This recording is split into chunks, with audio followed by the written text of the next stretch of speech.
एकदम खडे. नमस्कार मैत्रिणींनो.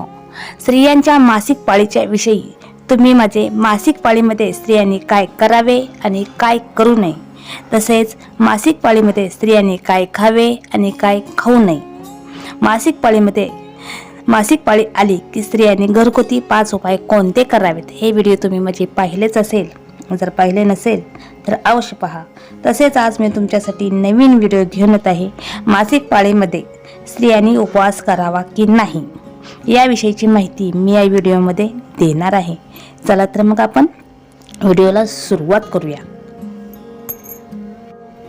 बहुतेक धर्मामध्ये महिलेला मासिक पाळी आली की तिला अशुभ मानले जाते. तसेच या महिलांना देवघरामध्ये व मंदिरामध्ये जाणे हे त्यावेळी आपल्या मनामध्ये प्रश्न निर्माण होतो की मासिक पाळीमध्ये स्त्रियांना देवघरामध्ये तर जाता येत नसते, देवघरामध्ये त्यांना पूजा करता येत नसेल, तर अशा वेळी स्त्रियांनी उपवास करावा की नाही, आणि जर उपवास केला तर त्याचे पुण्यफळ त्यांना मिळते का, याविषयीची माहिती मी या व्हिडिओमध्ये देणार आहे.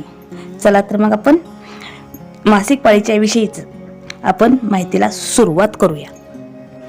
भागवत पुराणामध्ये दिले गेले असल्यास स्त्रियांच्या मासिक पाळीच्या दरम्यान महिला ब्रह्महत्येच्या दिव्यातून जात असतात. भागवत पुराणामध्ये मासिक पाळीच्या विषयी एक त्यांनी कथा सांगितलेली आहे. ती कथा म्हणजे ती अशी: एकदा इंद्रदेवाने बृहस्पतीचा काहीतरी कारणाने अपमान केला.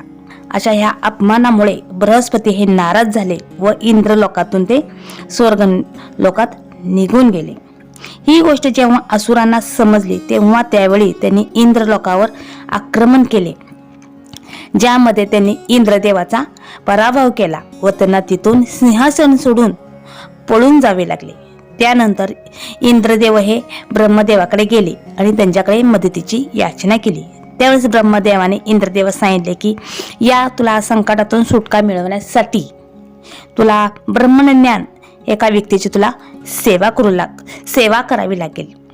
जेव्हा ते ब्रह्मज्ञानी तुमच्या सेवेतून ते प्रसन्न होतील आणि त्यानंतर तुम्हाला तुमचे सिंहासन परत मिळेल. त्यानंतर इंद्रदेवाच्या म्हणण्यानुसार ब्रह्मदेव एका ज्ञानीची सेवा करू लागले.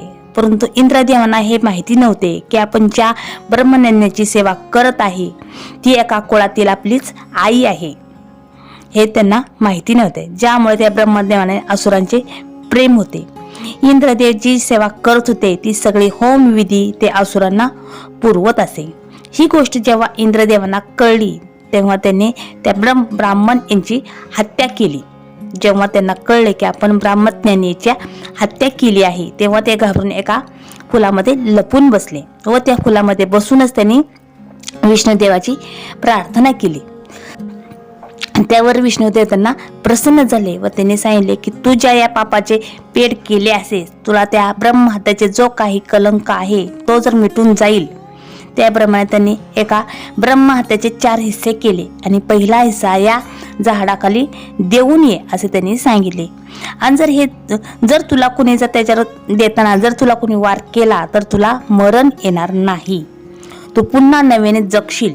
आणि त्यानंतर इंद्रदेव यांनी नदीकडे या पापाची भेट करण्यासाठी प्रार्थना केली. त्यानंतर ते तुझ्याकडे आलेली कोणतीही वस्तू व व्यक्ती जर तो पापी असेल तर तो सुद्धा स्वच्छता होईल व तो पापमुक्त होईल. त्यानंतर इंद्रदेवाने धरती मातेकडे या पाप फेर करण्याची विनंती केली की असे सांगितले की तुला कितीही जखमा जरी झाल्या तर तुझे बरं होईल आणि कधीही तुला बट्टा जमिनीवर पडणार नाही. आणि त्यातला 4था हिस्सा इंद्रदेवांनी स्त्रियांना दिला व तो स्त्रियांनी तो स्वीकारला आणि तो हिस्सा म्हणजेच तो मासिक पाळी होय. यामध्ये जे काही ब्रह्महत्येचे पातक आहे ते अजून सुद्धा स्त्रिया ते पाप फेडत आहे.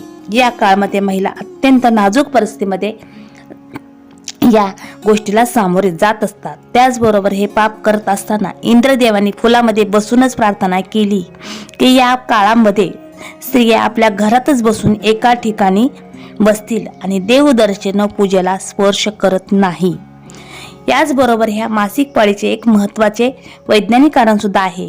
त्या मासिक पाळीमध्ये स्त्रियांना पोटामध्ये ओटीपोटीमध्ये अत्यंत प्रचंड वेदना होत असतात आणि वेदना होत असताना देवपूजेला बसणे हे योग्य नाही.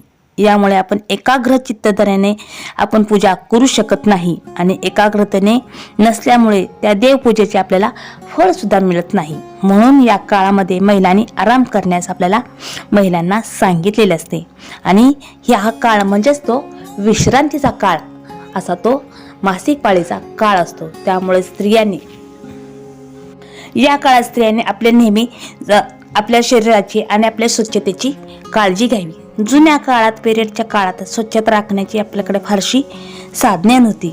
त्यामुळे महिला ते अनेक कठीण परिस्थितीमध्ये त्या जात होत्या. अशा ह्या काळामध्ये आपण तुम्ही अशा काळामध्ये आपण उपवास करणे हे योग्य नाही.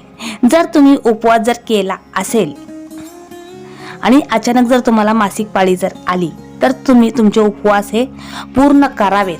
उपवास त्यावेळेस मोडू नयेत आणि पिरियडच्या काळात तुमची देवावरील श्रद्धा मात्र कमी होत नाही.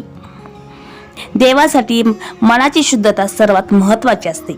शारीरिक शुद्धता ही त्यानंतर येत असते.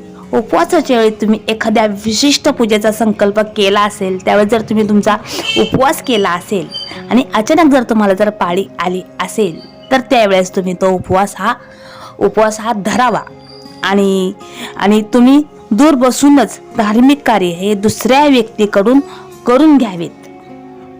अचानक पाळी आली तर मात्र उपवास तुम्ही निश्चित करावा आणि तुमचे धार्मिक कार्य आपण दुसऱ्यांकडने करून घ्यावेत. अशी ही मासिक काळामध्ये स्त्रियांनी काळजी घ्यावी. तर असा माझा छोटासा व्हिडिओ तुम्हाला कसा वाटला तो कमेंट बॉक्समध्ये मला नक्की सांगा. असेच नवीन व्हिडिओ पाहण्यासाठी तुम्ही माझ्या चॅनलला सबस्क्राईब करा आणि व्हिडिओ लाईक करा.